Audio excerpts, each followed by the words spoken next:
Hello po, magandang umaga, magandang gabi. Kung nasan man kayo panig ng mundo, ha? Ayan, sabi ko nga pasensya na po at hindi makapag-reading araw-araw, ha? Okay po. And kahit pa paano nagpapasalamat tayo sa mga nagpapa-reading, nagpapa-schedule, sa mga bumibili ng ating mga salt bath, and of course, ang ating mga bracelet, ha?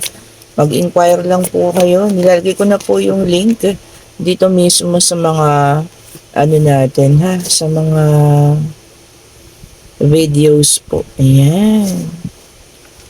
Kung gusto niyo pong mag-inquire, click niyo lang yung link sa comment section. Meron din pong link sa description box. Ayan po. And pasensya na po sa lahat na nagtatanong ng free reading po, ha. Sa ngayon po kasi hindi po ako nagbibigay ng free reading. Pasensya na po kayo. Hindi na po kaya ma-accommodate ng oras po natin. Sobrang ano po, kulang na kulang yung oras ko sa ngayon po. Kasi nga po pumapasok tayo sa opisina, ayan. So hindi ko na siya maharap. Pasensya na po sa mga nagpapaano ng free reading. And dun po naman sa iba, no, especially mga bumili ng bracelet, ayan.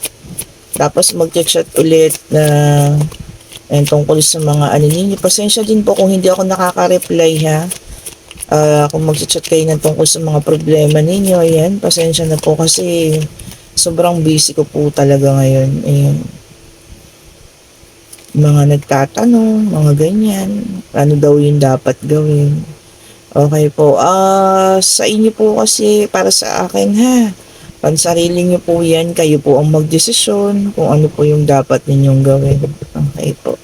Baka isipin mabuti, ayan. Huwag pong basta-basta magbitaw ng desisyon. Especially kung hindi nyo naman ano po, gusto, do? Mga napipilitan lang, yan. O napipilitan kayo makipagbalikan sa taong nanloko sa inyo, yan. O napipilitan kayo na palayain, gano'n. Kayo na po ang magpasya po, ha? Yan, okay po. Kasi sa akin, sabi ko nga sa inyo, ang baraha ay gabay lang. Ayan. Oh. Ayan. Tignan nyo naman ito. So, meron tayo ditong Five of Swords. Ayan.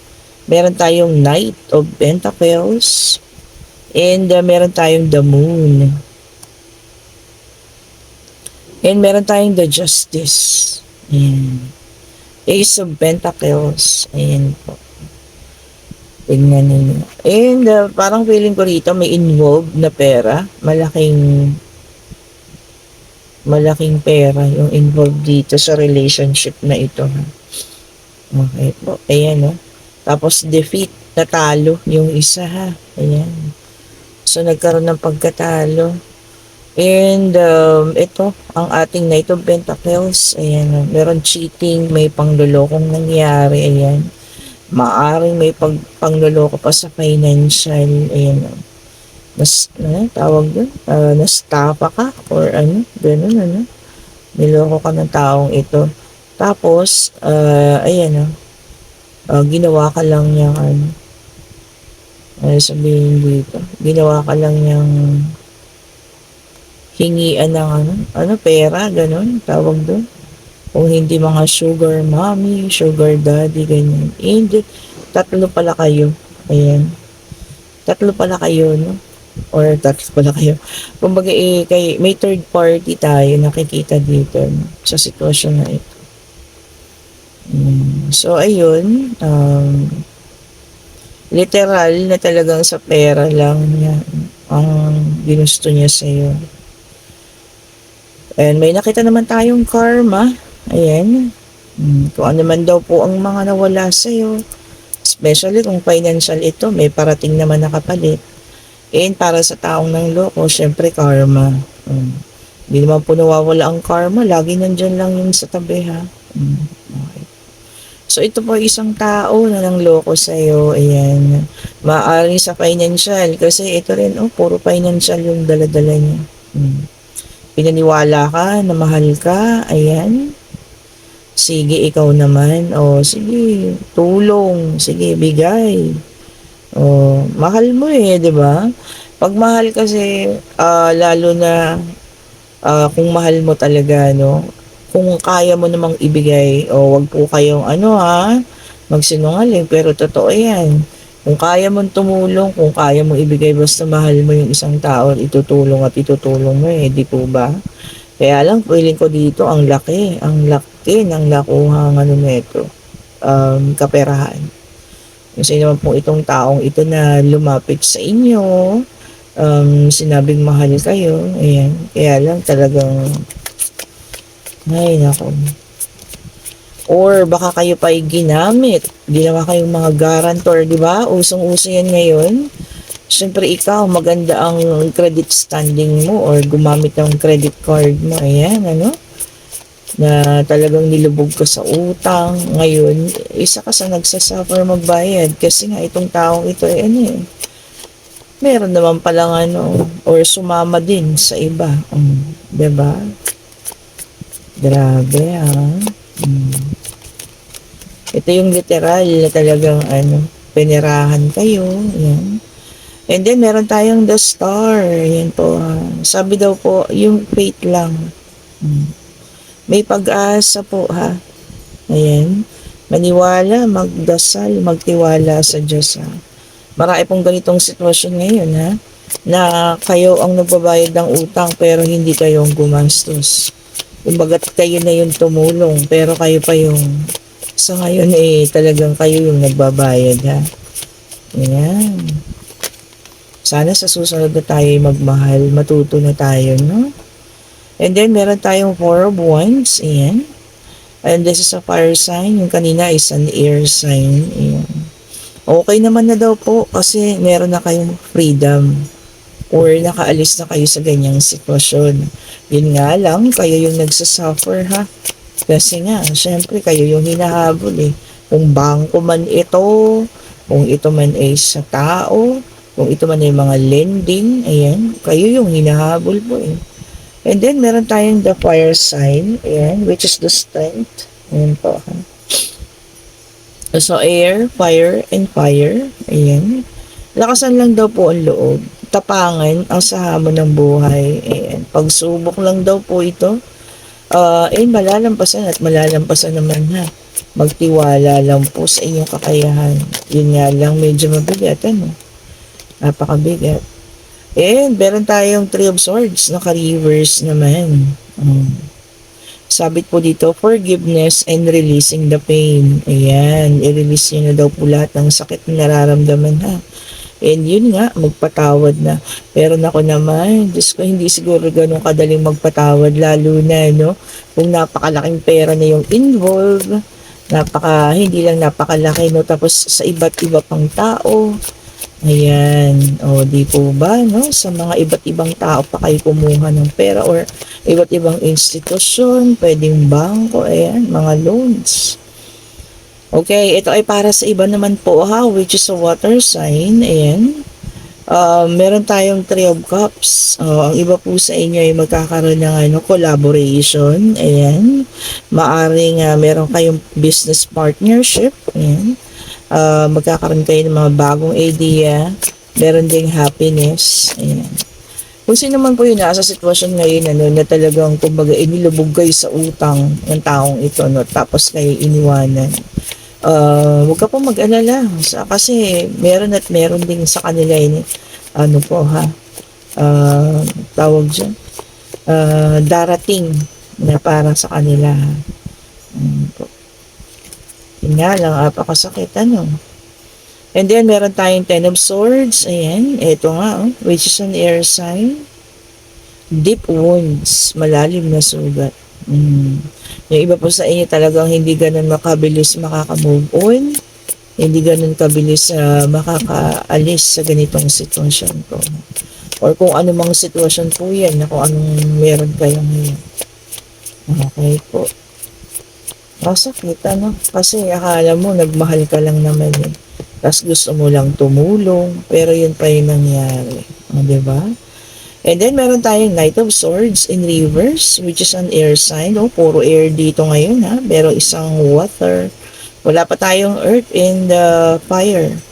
O restless. Yung iba daw po sa inyo makakaramdam ng pagkapagod, pagkahapo. Ayan. Maaring sa trabaho, maaring sa sitwasyon. Ayan po, ha? Kung ano man po yan. So, restless, pagkahapo at pagkapagod po. Okay, ito, ang dami. Hindi natin pipigilan, ha? Okay po. And meron tayong Queen of Swords, which is an air sign. Talagang ano po ngayon, ha? Puro air. Ayan. So, ikaw po ay isang Queen of Swords. No gender specification tayo, ha? Lalaki, babae. Ayan. This time daw po magiging matapang ka na. Ayan. Okay po, mas malakas ang loob dahil siguro sa mga experiences, ano, may pagbabago sa sarili pero mas magiging matapang po, ha. And then meron naman tayong the High Priestess, which is a water sign. Ayan. Kaya po sabi rito, kung ano man daw po yung minsan nakukutuban na natin, ano, huwag pong ipagsawalang bahala, especially kung malakas ang kutob mo po, ang intuition mo, mag-imbestiga na po, ha. Ayan, kung ano man po yan na pangyayari, no? Huwag daw po ipagpulang bahala ang mga kutob kasi minsan tama po yan, ha? May gustong iparating sa inyo, mga intuition yun. Ano, kala nyo mga tarot reader lang ang malaki. Hindi po. Minsan kayo din yan sa sarili ninyo, especially kapag may pangyayari po, ha? May pangyayari na talaga namang, ano, mahirap. Tapos ganyan pa, ano. Okay po. Sana makaahon ang lahat ng taong naging biktima ng mga ganitong pangyayari. Maliit na kaperahan man yan or malaki, gano'n, ano? Sana mapagtapusan po ninyong lahat. Lagi ko naman kayong ipagdarasal na sana po malampasan ninyo ang mga ganitong bagay. Okay. And then, meron tayong the Chariot in reverse. Ayan. Sabi po rito, carelessness. Ano ba yung carelessness sa Tagalog? Walang pag-iingat. Ayan. O, yung iba sa inyo daw po, bigla-biglaan na lang, ha. Wala nang pag-iingat. Hayaan na lang. O, lagi po tayong, maging vigilant. Kailangan po lagi natin titignan ng mga bagay-bagay. Syempre, lagi mag-ingat, ha. And then, meron tayong 5 of Pentacles. Ayan. Yun nga po, financial loss. O, ang iba sa inyo, magkakaroon ng financial loss, ha. Nasa deck of cards na tayo, pero meron pa rin lumalabas para sa ha. White Tarot card. O, di po ba? Talagang ang lakas ng connection ngayon or ang lakas ng energy nitong taong ito, ha. Kasi naman itong nalubog sa utang at iniwan at hinayaan pa itong taong ito, no? O sabi naman daw po rito, the promise of a good luck, a good karma, ayan, cycle of life and cycle of destiny. Oo nga naman po. So hindi naman po tayo kumbaga malulugmok sa ganyang pangyayari na lang, ano. Of course, iikot at iikot din naman po ang panahon. Ayan, o di po ba? Tayo rin ay makakaahon kung ano man itong ating pinagdadaanan sa ngayon, ha. Yun lang po yung lagi ninyong iisipin at syempre laban lang sa hamon ng buhay. Huwag pong susuko. Ayan. Ayan, kung meron kayong mga taong dapat lapitan, humingi po ng tulong, ha. Okay po. And then meron tayong 5 of Wands. Ayan. Which is a fire sign na ito. Ayan. So may dalawa ng fire and may earth na rin pala. So lumabas na po lahat ng ating mga sign. Ayan. Ito po, sabing ganun, yung iba sa inyo magkakaroon ng conflict, ayan, magkakaroon ng competition, maaring sa trabaho ito, or maaring sa pag-ibig, o meron kayong kakompetensya, ayan po, na makikilala nyo na kung sino naman itong inyong magiging kakompetensya, o katunggali, ayan, ang lalalim ng mga Tagalog ko rito, ha? And then meron tayong the Hierophant, which is an earth sign, ayan. Wag lang daw pong mawawala sana ang ating pananalig sa Panginoon. Ayan. Yun po sana, no? Kahit gaano kahirap na yung ating nararanasan ngayon. Yung ating faith, wag sanang magagalaw po. And then Six of Wands, kita niyo naman na a fire sign, this is a sign of a victory, victorious, ayan. Wag po kayong mag-alala, may rewards din, ano, ang mga tao, no, o kung sino naman po makakaranas nito, merong makakaranas ng victorious outcome, ayan. At tataas din yung self-confidence, ayan, may rewards din.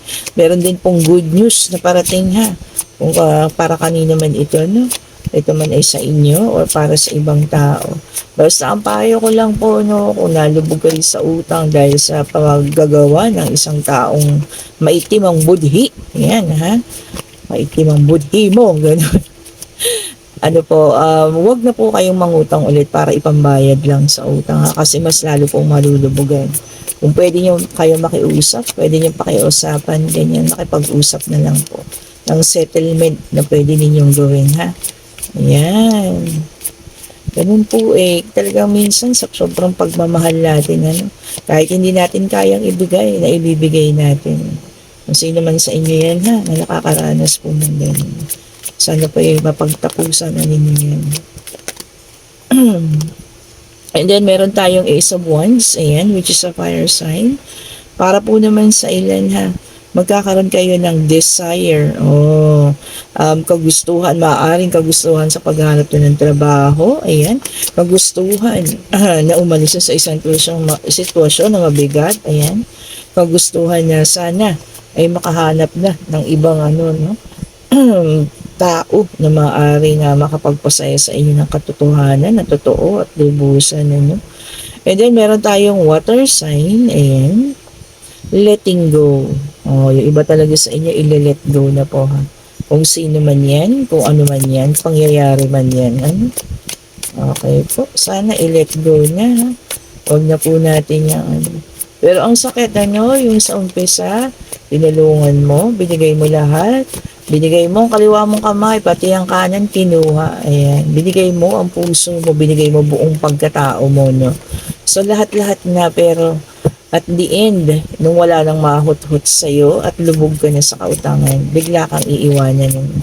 Di po ba ang sakit? Napakasakit ng mga ganung pangyayari.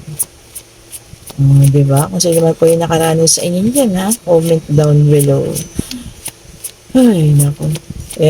Ako talaga, sabi ko sa inyo, may mga nare-reading ako na ganyan, ha?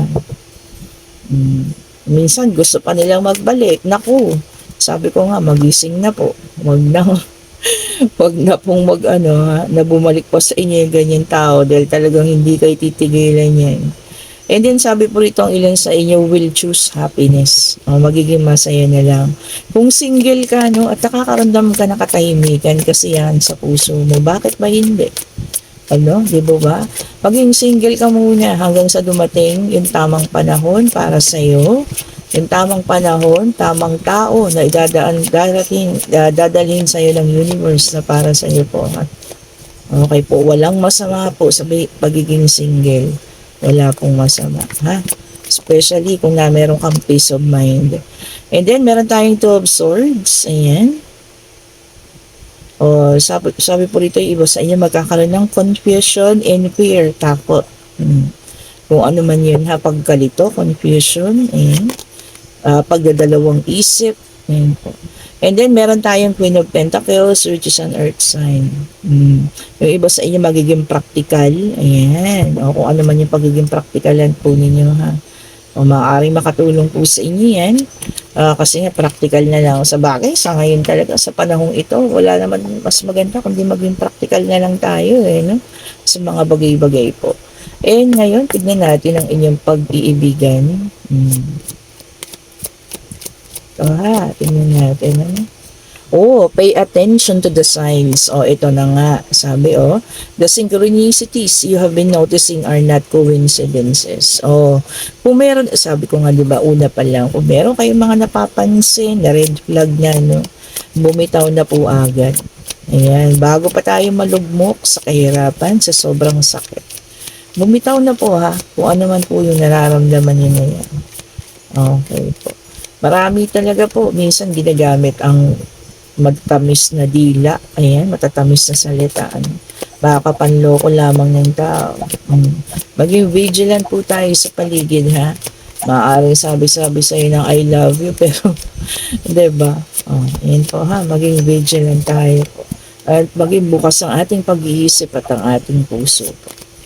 Ayan. And meron tayong letting go. If someone leave you confused more than comforted, you need to reassess their success to you. I-let go na po ha. Ayan. And pag nag-let go na, huwag yun ang hihilingin na bumalik pa. Lalo tigit po ay sobrang sakit ha. Ay dinulot sa inyo. Okay po, huwag na. Kasi nakasakit na sa inyo yun eh. Gusto niya ba paulit-ulit kayong saktan ng taong ito? Ha? Di ba? Nothing has gone wrong. Trust the process. This connection is divinely timed. Ayan ha. Yung mga taong dumating naman na yung second chances or yung dumating na yung talagang sinatawag nilang true love. Ayan, wala pong mali dun ha sa mga pangyayaring iyon. And sabi nga po, kasi kumbaga, pagka dumating na siguro yung time na yun, yung iba sa inyo may trauma na, magtiwala lang daw po ha. Magbigay ulit ng tiwala. Ayan. And have faith. Huwag na huwag pumawala ng faith ha. Kung ano man yan, kung sa pag-ibig man yan, kung kahit saan po. Basta magtiwala, maniwala po ha. Kagaya nga nito, sabi niya, the angels are working behind the scene to make this relationship flourish. Kung talagang para sa inyo po, at tunay ang taong ito, bibigay at bibigay po ito sa inyo ng ating Panginoon at ng Divine Universe. Sana sa susunod na mangyari po iyon ha, makahanap at dumating sa inyo yung tamang tao. Huwag niyo pong ipipilit. Yan, hayaan po natin. Trust the process, sabi nga. Huwag po tayo magmadali. Ayan. Huwag kayong mag-isip na wala ng ibang tao. Meron po at darating ha. Meron at meron darating para sa inyo. And ngayon po mag-isip na tayo ng katanungan. Answerable by yes or no. Ayan. Financial, pag-ibig, ayan, pangyayari, ayan, kung ano man po ha. Pag-travel, ayan. Kanina pala, wala tayong nakitang pag-travel, Pero meron naman tayong nakita, nakuhang una pa lang, financial abundance. Okay po, this is a death card and no po ang sagot. Tingnan nyo naman, hanggang sa huli, Death card, ibig sabihin po, pagtatapos ng isang bagay, letting go, endings, ayan, transition, ayan. Yun nga po, release. Ayan ha. Kumbaga hayaan na lang daw po. Kumbaga tapusin na o ano man. Pwede ba nating sabihin na kahibangan yun? Di ba? Nagmahal ka lang naman. Ayun po. Okay, kung nagugustuhan po ninyo ang ating reading, pa-like, pa-subscribe, pa-share po ng ating mga videos. Ayan, and hit the notification bell para po lagi kayong updated sa ating mga bagong videos po na ina-upload. And syempre, kung sino pong may gusto ng ating mga merch, ayan, meron pa po tayo dito mga salt bath ha. Meron na lang po tayong milk and strawberry na variants. Ayan po. And syempre, ang ating mga bracelet. Ayan. Kung sino pong gusto maayos ang love life, meron po tayo ditong rose quartz. Ayan po ha. Marami na rin pong manifestation at napatunayan ng ating rose quartz. Kung gusto niyo ng screenshot, ayan po, meron ako mga isisend po sa inyo ha. Galing po sa mga tunay na taong natulungan natin. And syempre po, meron tayong tourmaline na nakakapagpa-reverse ng mga negative energy, turns negative energy to positive. And of course, meron din po tayo nito amethyst. Ayan ha. Kung sino man po ang may gusto ng inyong amethyst, napaka-powerful. Pampalakas ng intuition, para din siya sa good health. Ayan. Parang ito alam niyo yung amethyst talaga 3-in-1. Kaya sabi ko sa inyo, ilan yung amethyst ko dito? 2. Pero suot ko yung aking citrine ha. Ayan po maganda siya. And sana po ha, kung sinong may gusto, click nyo lang yung link na lalagay ko po sa comment section. And syempre, ang tiger eye, ayan, para sa clarity po. And para po sa, ito po ay pampatalino siya ha. Kung sino man may gusto ng ating mga bracelet. And syempre, meron din tayong citrine. Ito nga yung sinasabi ko, para sa financial stability po yan ha. Kung sino man po ang ating may gusto ng ating citrine po. Ayan.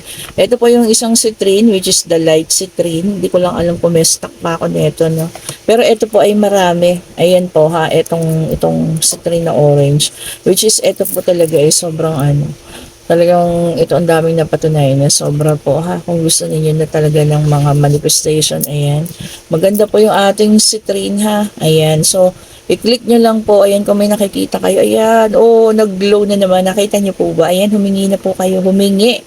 Kita nyo, oh, talagang nagpapasikat ang ating citrine. Nag-glow siya. Kung nakikita nyo sa screen ha, yung pagbabago niya. Ayan, oh, hindi ko na-expect ito. Oh, 'di ba? Humingi na po kayo. Ayan, kahit hindi nyo hawak yung citrine, kahit nakikita nyo lang, humiling na po. At ito sa financial ha, kung meron tayong problema, ayan, ito talaga humingi na po kayo. Kita nyo, nakikita nyo po, nagliliwanag ang ating citrine. Pati sa kamay ko, nakikita ko, nagre-reflect siya. Oh, di po ba talagang sobra yung liwanag niya? Oh, 'di ba? Nakikita nyo po ba? Grabe yung reflection sa palad ko ha. Kung nakikita nyo po, ayun o, parang siyang may ilaw. Oh, nagpakitang gilis na naman yung ating citrine. Ayan. So, tignan nyo ha, nakapalibot sa buong kamay ko na para po siyang may mga ilaw. So, kung tignan nyo lang mabuti. Oh, humingi na po kayo, humiling na po ha. Ibibigay po niya sa inyo kung ano man yung nararapat para sa inyo. Talagang may tao po rito na financial stability yung nagiging problema sa ngayon ha. Oh, ayan po, humingi na po kayo para talagang may ring of light dito sa palad ko. Oh. Nag-reflect. Tingnan nyo nga, oh, nakikita nyo lang. Oh, di po ba? Ayan, thank you so much pong muli sa inyong panonood. Maraming maraming salamat po ha. And sana po maging maayos man kung ano man yung kinalalagyan nyo ngayon at maging maayos na ang inyong sitwasyon po. Okay, bye-bye po sa lahat. Thank you so much po.